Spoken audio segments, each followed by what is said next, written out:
rematches go. We unpack. We unpack. We unpack. Coming to you live. Boxing Ego unpack. Yeah. We unpack. We unpack. We unpack. Coming to you live. We unpack. Coming to you live. Boxing Ego unpack. Listen, what up, Fight World? It's your boy Ego, and I'm back with some more boxing. Back with my segment. You know, this series I've been doing, a lot of you guys like the intro, Boxing Ego Unpacked, where I give you guys really the point, the reason I made Unpacked is to take a subject, a topic in boxing and really hone in and do what I'm known for and give the fans some insightful, you know, detailed conversation on that particular topic. Now, in this particular unpack, the situation and topic I want to unpack is the Anthony Joshua Andy Ruiz 2 rematch. If you like this video and the format of these videos, let me know in the comment section. And I want to talk about Andy Ruiz, Anthony Joshua, kind of unpack the whole situation and give some deep thoughts. That's what this is about, to keep the wheels turning and grow the sport of boxing. Let's go. I will cite my sources in the description, so anything that I use that you see on screen. And I made a video about this. Andy Ruiz Jr., it looked like he was at the ESPYs. He won an ESPY, which we'll get to later on. And he was signing autographs for fans. He's being like ambushed by all the fans and mob. And TMZ camera guy was talking to him. They said, hey, you're about to fight Andy Ruiz. You're about to fight Anthony Joshua in a rematch. And he was like, yeah. They said, where do you want the fight to happen? Do you want it to happen in the UK? He said, no. He said, no, I'm not doing it in the UK, right? He says, I want it to happen in Mexico or in the US. You know, places he listed was the Staples Center. He's from Imperial, so SoCal. He said he's down to fight at Staples Center, Madison Square Garden, where the first fight took place, or even Vegas. But he said he's not really interested in fighting outside of Mexico or the US against Anthony Joshua. So Talk Sport, they have an article, said location boxing news. Andy Ruiz says he'll refuse to rematch Joshua in the UK. I'm calling the shots. Andy Ruiz Jr. has declared he is not willing to rematch Anthony Joshua in the UK. Mexican-American heavyweight claimed the WBA, IBF, and WBO titles from Britain, New York last month, and wants the return to take place in either of his two home countries. You know, giving an update on the rematch, AJ Ruiz told TMZ, quote, I haven't talked to him, but I'm pretty sure he's training hard for the rematch, and so am I. I want the rematch to be in Mexico or New York City again, Vegas, or here in LA at the Staples Center. When asked what happens if Joshua doesn't agree to this, Ruiz replied, and this is what you guys got to take down, quote, it doesn't matter because I'm the champion. I'm calling the shots. We're the A side. This suggestion contradicts what promoter Eddie Hearn has suggested in recent weeks, as he claims his man will have the final say over where the rematch takes place.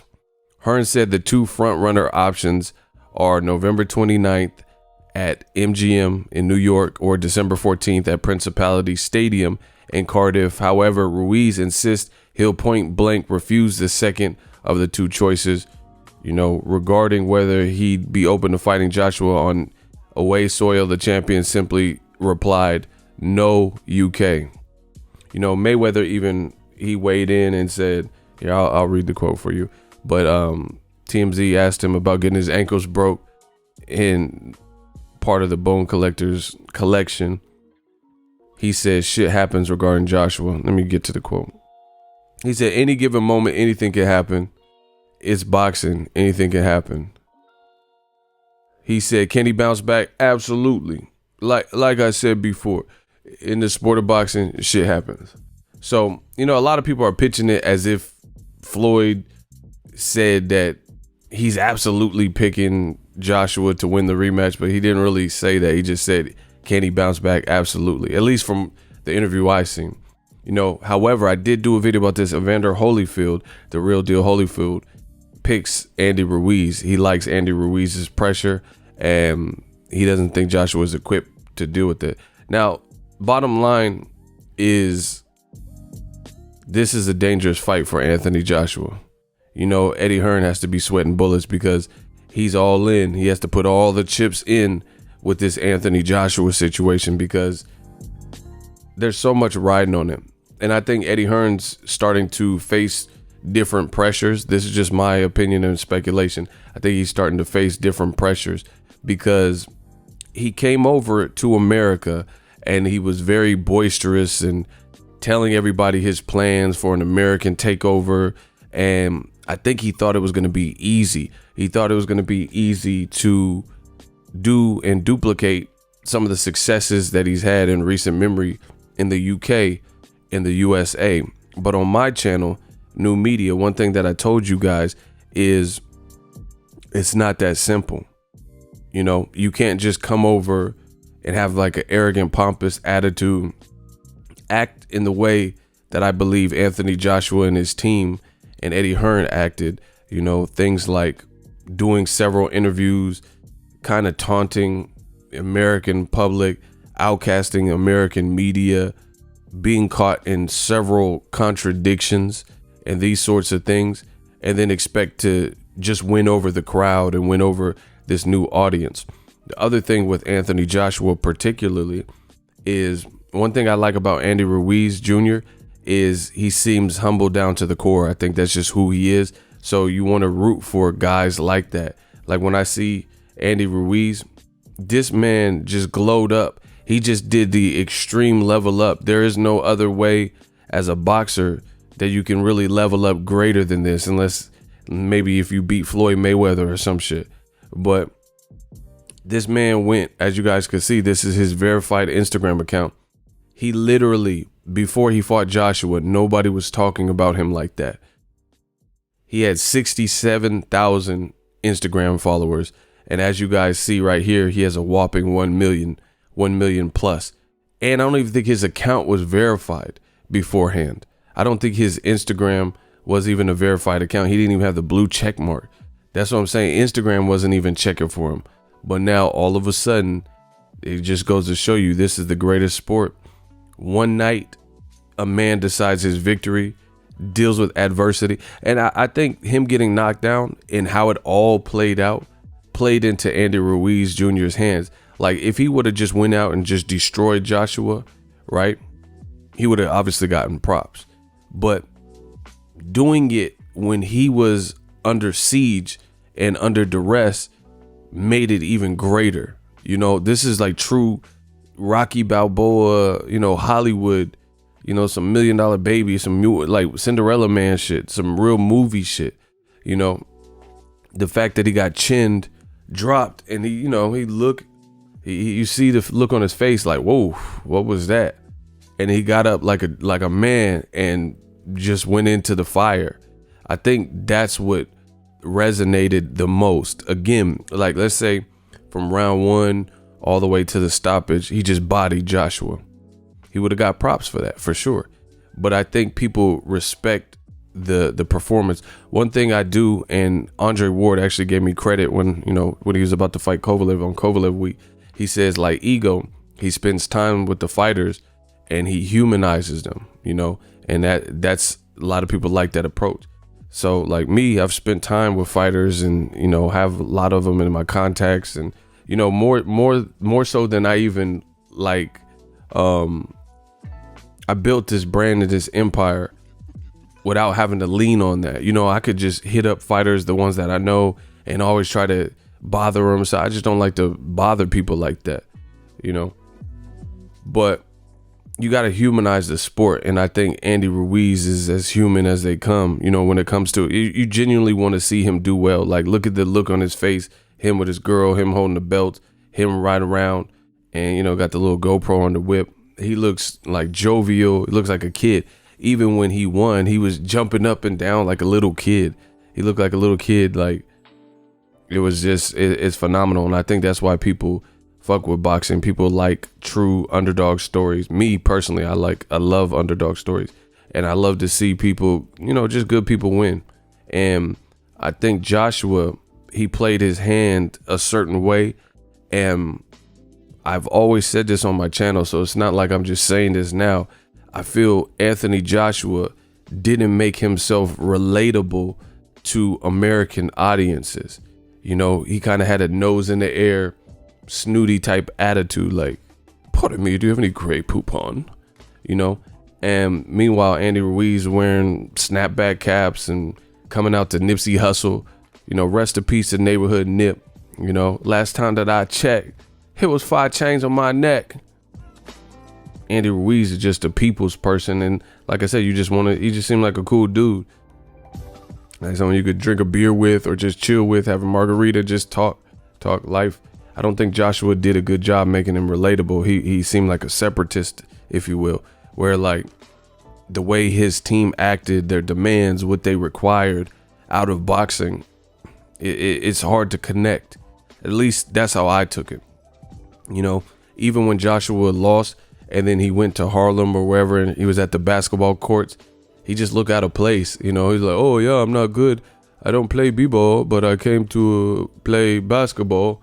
It just looked weird. And he was like filming himself, and he was wearing a shirt saying no excuses, no losses, you know, no excuse. Like, you're wearing a no excuse shirt. We get it. You're trying to show that you're good, you know, after you lost everything to this man, Andy Ruiz. So, you know, Andy Ruiz, his level up has been crucial, but I don't want to get too sidetracked. Yahoo Sports also, it said, I'm calling the shots. Ruiz says no to the UK Joshua rematch. I truly think Andy Ruiz Jr. has a good team. You know, him and Al Heyman, powerhouse of boxing.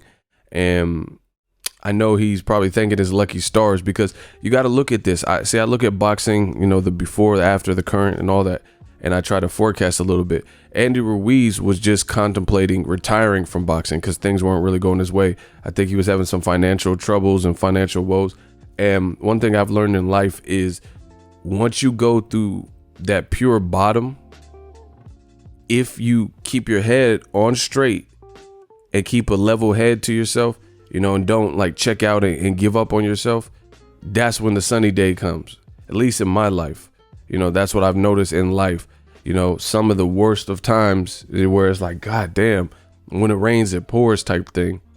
And then I had some of my best moments just from persevering and being persistent in that very moment and sticking with it and staying the course without, you know, blowing my head off or doing something that put me further down, like put me in prison or something. You get what I'm saying?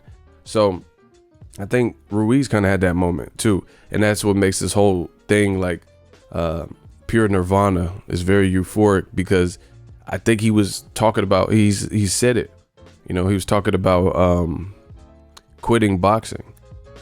And he was with Top Rank after he lost to Joseph Parker. I don't even think he lost to Joseph Parker, but after he did, he didn't really get moved. You never really even heard about him. He got that title shot, came up short allegedly because he fought in Joseph Parker's backyard in New Zealand, and you never really heard about him with Top Rank. But now he's with Al Heyman, and you see, you know, they obviously worked their magic and got him in this position, you know. And now he's in a shot caller position. But the Yahoo Sports says Andy Ruiz will not entertain talk of his rematch with Anthony Joshua taking place in the United Kingdom. Ruiz handed Joshua his first defeat, obviously, June 1st. The bout was Joshua's U.S. debut, which was a disastrous homecoming, or not homecoming, I guess American debut. It was just, that's horrible. And they're just quoting the TMZ article, no, not in the UK, when asked if he would fight there. It doesn't matter what Joshua says because I'm the champion. I'm calling the shots. This is not good. I seen something about Bolo Young.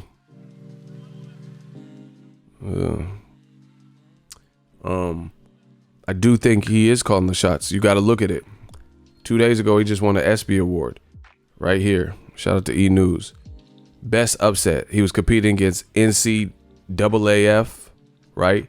The US Open 2018, hockey, NHL, and the winner right here. I told you, everybody respects boxing. Boxing, Andy Ruiz Jr. wins upset upset win over Anthony Joshua. I told you, damn, her legs. Shout out to her, man. Who is that? Man, I got distracted. Fuck that. People respect boxing. Like I said, outside of the U.S. Open, no disrespect to any of the other sports, a lot of them are team sports. Andy Ruiz had 5 weeks to prepare, to figure everything out, sort everything out, travel from California to New York, fight this behemoth who's 6'6", looks the part, looks in shape, and those types of things. And Andy Ruiz got the job done. Bravo. So I think he deserved to win. I'm glad the fans voted for him. And like I said, he became a celebrity overnight. He has all the belts. He's holding them. He was so criminally underrated. That's why I did the 7 reasons. I was like, man, and I'm so glad I did, because my channel, man, we reaching our goals. We'll just put it that way. But I had to, because I did the 7 reasons. People were disrespecting Andy Ruiz, very disrespectful, act like he had no shot to win. And, boxing is a sweet science. It's a stylistic matchup, this style versus this style. And I think, it's very possible, very, very possible. I'm leaning towards Ruiz. I would pick him in the rematch again. Some guys just got your number. Joshua, I think in the rematch, one of the issues is this. First of all, let's talk more about the location. Andy Ruiz, because I gotta talk about that part. There's just so much to unpack. That's why I made the show. We unpack, coming to you live boxing. That's why I got to do it. But let's talk about location. Andy Ruiz has every right to, in my opinion, dictate terms. He beat Joshua. It was a disastrous U.S. debut. He took his belts, and it wasn't even really competitive outside of the 3rd round. But even the 3rd round, you had to give to Andy Ruiz Jr. because he had 2 knockdowns versus Joshua's 1 knockdown. Plus, when he knocked down Anthony Joshua seemed fucked up. He seemed rattled and all over the place. Ruiz took a decent count, 7 to 8 count, got back up and took a big, huge shot from Anthony Joshua immediately after, but he seemed pretty good. You know what I'm saying? Joshua he looked like a robot, like disconnecting or something, right? He was like a robot stepped in a bathtub or something. He was just short-circuited. So it wasn't even a competitive fight. Andy Ruiz is definitely, like I said, he got 1 million subscribers just from beating Joshua. Everybody's seen it. It went viral. He just won an ESPY award. He's holding all the hardware. How is he not that? How is he not the he's the champion, period. So I don't understand how that's even a thing of controversy. Now, the other thing, he's doing Jimmy Kimmel spots, and man, it's blown up for him. I'm blowing up like you thought I would, like Biggie said. The other thing is it's just a miserable performance. And Joshua, before the fight, he riding around in a green do-rag, riding through Miami, and like, shit is sweet, and then he came up way, way short. So absolutely, I think Andy Ruiz is the A side in the equation, without any discussion. Cap, no cap, Andy Ruiz, he did that. The other thing that this shows me personally, what I really truly believe is, if they're having issues, right, making this fight, this kind of goes back to what Oscar De La Hoya was saying. Oscar De La Hoya, he had took a shot at Eddie Hearn randomly, and he says, don't worry about Canelo. I'll try to pull it up for you guys. He said, don't worry about Canelo. I got Canelo's career. I'm handling that. You should be worried about making the Ruiz Joshua rematch, and I heard you're having problems with that, right? This is Oscar De La Hoya's verified page. Let's see if I can find it. Oh, here it is. I found it quick. I guess he doesn't tweet too much. All right. So June 29th, before 4th of July, he says, Oscar De La Hoya says, at Eddie Hearn, let me worry about Canelo and his next opponent, which doesn't involve you. Because Eddie Hearn spoke out and, gave his 2 cents on if Canelo would fight Kovalev, or, he said something. He said that he predicts that Canelo's going to fight Kovalev or whatever he predicted. And Oscar, checked him and said, Eddie Hearn tagged him, let me worry about Canelo and his next opponent, which doesn't involve you. Like, he's a Golden Boy fighter. This is our business. It has really nothing to do with Matchroom or you. He says, you worry about securing the rematch for Joshua with Ruiz for DAZN, which I hear you are having problems with, right? He says, I hear you're having problems with. Like, why would he say that if he didn't hear it? Especially when Golden Boy is aligned with DAZN, just like Eddie Hearn. Then Eddie Hearn, he had to clap back. So Eddie Hearn said this to De La Hoya. Friendly bet, my fight gets made before yours. This was June 29th. Guess what? This is not a good look for DAZN because neither one of their fights have been made, or at least made to the point where there's a press release and it's made official and it's been announced. So he said, friendly bet, my fight gets made before yours, and it kind of got people wondering, like, what's taking so long? Because if you bear in mind this, let's see how quick I can pull this up. You guys can time me. That's why I like to do the unpack so we really get in deep. If you keep in mind, the fight happened June 1st. Let's see how quick I can pull it up. Boom, boom, boom. Fight happened June 1st. And immediately upon that, you heard Eddie Hearn take to social media announcing the rematch. Here it is, I think. Here it is. So the fight took place June 1st. That's when Joshua upset. Damn, look how small he looks next to Joshua. This is definitely deserved the ESPY for biggest upset. Look how big he looks next to him. Not even just talk about the muscle mass, but just the height.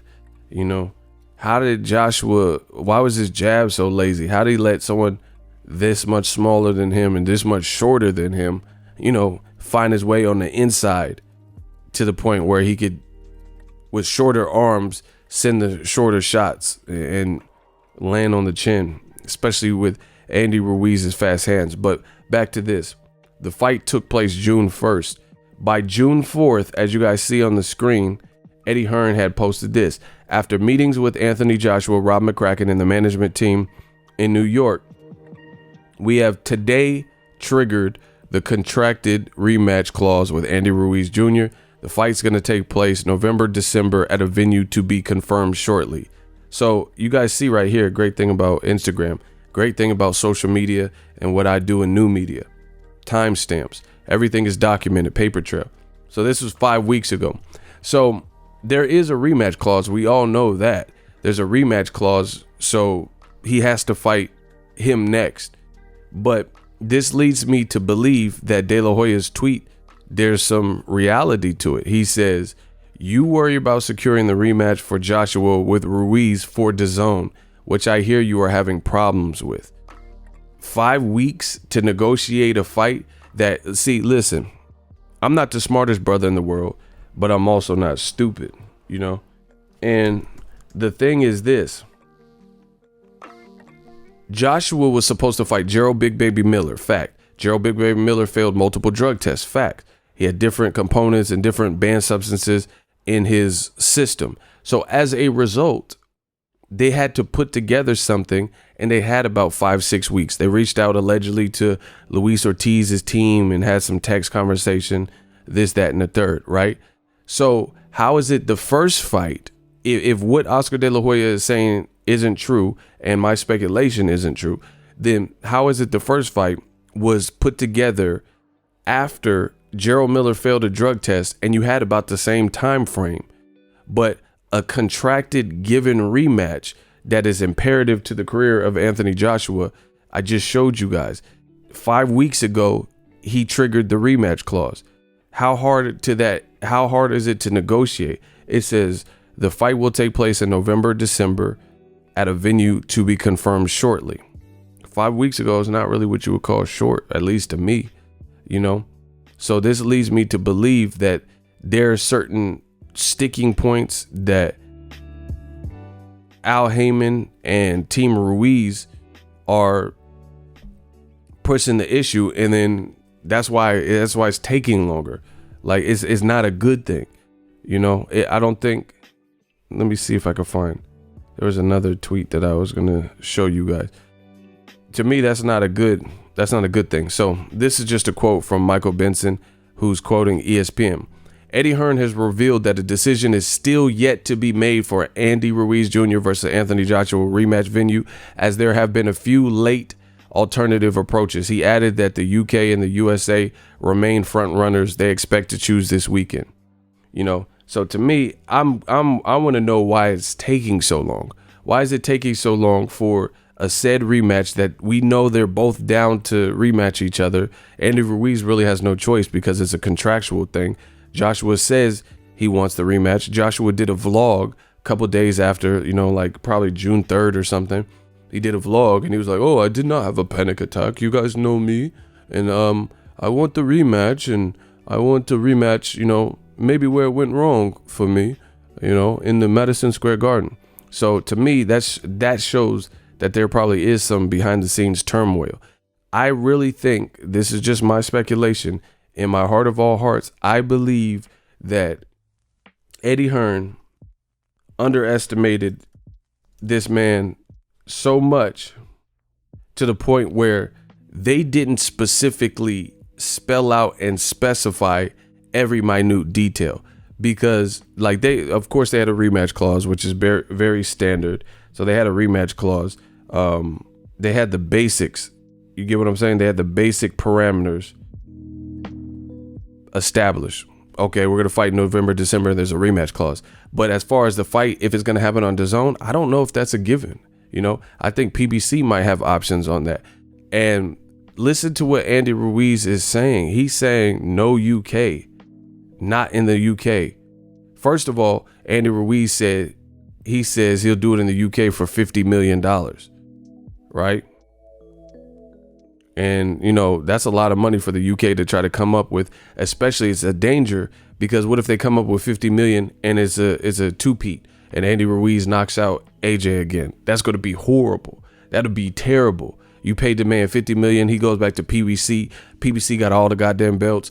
Deontay Wilder got the WBC, and Andy Ruiz just knocked out your fighter, left you in ruins, and then took 50 million out of your bank, out of DAZN's pot or whoever, and then goes back to PBC. So that's probably not going to happen. So it leads me to believe that Eddie Hearn doesn't have as much power as he's kind of precluded in some of his interviews. I really don't think they do. Eddie Hearn's, see, this is the picture. He laughing days after popping a wheelie in Times Square, days after he got stopped. But whatever. I don't think AJ's side has as much control, because this is a battle. I think this is a battle of the pins. Al Heyman has a good team, and I think they're really fine tuning, with a fine tooth comb. They're looking at the contract and seeing the different jargon and what was spelled out, and they've looked at it and looked it over, and they know what was said and what they have to abide by and what they don't.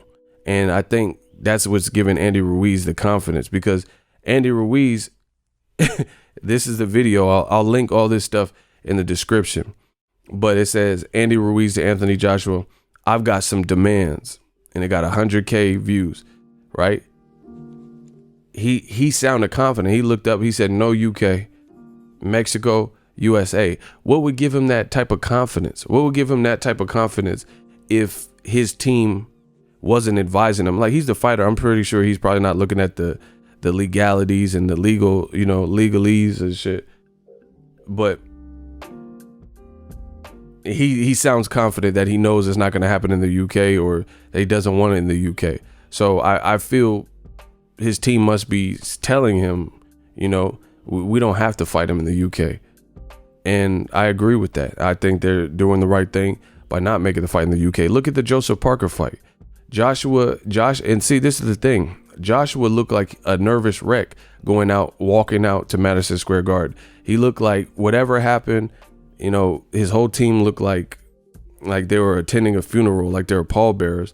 They're walking out like they're walking out to the Green Mile or some shit, public execution. I would put him right back in because ultimately it's a good thing for Joshua, because if he really wants to make amends and bury the hatchet, do it where it happened. You know, that's how you really kill off the demons, by conquering your fear. But to me, they said he had no panic attack and this, that, and the third, whatever. It looked like something was wrong with him. Don't know what, don't know why. They're not going to obviously tell, you know, we don't know why Anthony Joshua's pops went crazy and, you know, went to attack him and all that. But whatever, for whatever reason it happened, they're not fessing and copping to it. But it looked like something was going on, period. So to right the wrongs, they need to do it in America, I think. And I think there's things probably in the contract that hold Eddie Hearn to that. Like, there's only certain sticking points that they have to adhere to. The rematch is to take place between November, December. There is a rematch clause, but I think, you know, they probably went over that documentation, and especially with Gerald Miller failing the drug test and you having to put together a contract last minute, they probably didn't cross their T's and dot their I's. Look at this. TMZ said heavyweight boxing champ Andy Ruiz says he's already training the rematch with Anthony Johnson. They said Anthony Johnson. People don't even, that's what I tried telling people. People don't know Joshua over here. This is the second time, you know, TMZ, I don't know if they're trying to be funny, but it said Anthony Johnson. They're not even calling him by his real name. They're calling him Anthony Johnson, just like they did at the NBA Finals. But, you know, the man fans of Anthony Joshua, they try to make it like he was just this massive star. And we tried telling you, new media, we told you, he's not as big as you think outside of the UK.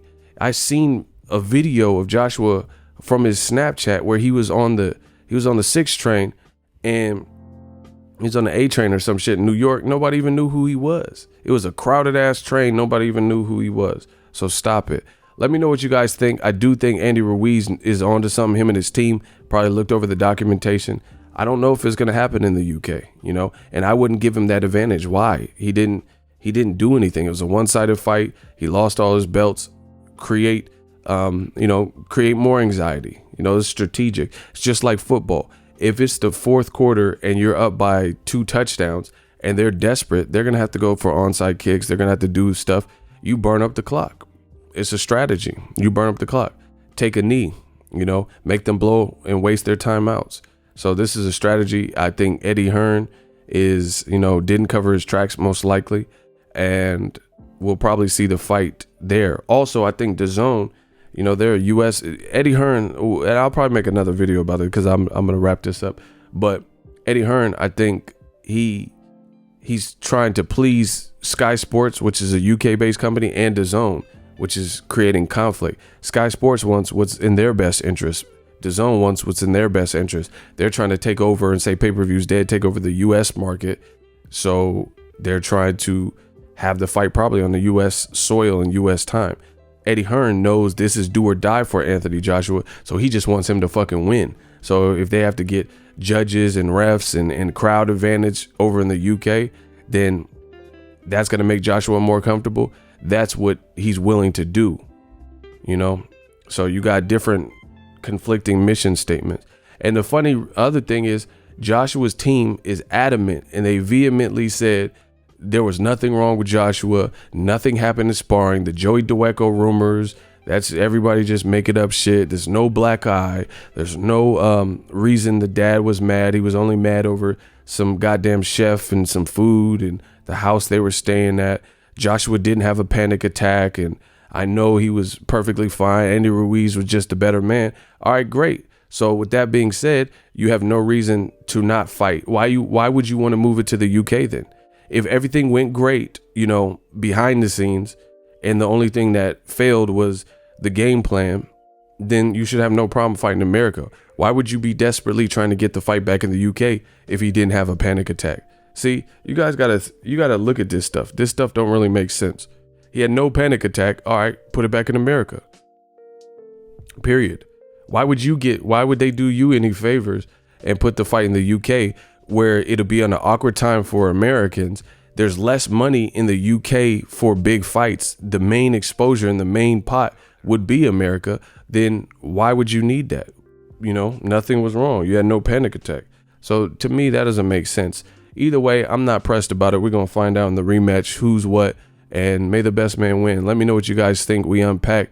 I had to break this down for you guys, and I hope you guys like it. Make sure you subscribe. As always, hate, comment, and subscribe. Till next video is Ego. Signing off. So if you enjoyed this video and want more content like this on the channel, you can show your appreciation by going to the PayPal donate button or the YouTube support button, and you can donate any amount that you feel is equivalent to the value of this video. Much more to come. Thank you guys for your support. Boxing Ego, the future of boxing.